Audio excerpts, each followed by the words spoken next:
Welcome to Ben Num Design. CSS course. CSS syntax. Part 2. CSS syntax.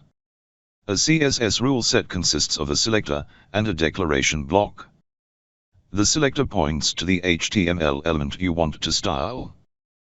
The declaration block contains one or more declarations separated by semicolons. Each declaration includes a CSS property name and a value, separated by a colon. A CSS declaration always ends with a semicolon, and declaration blocks are surrounded by curly braces. Example.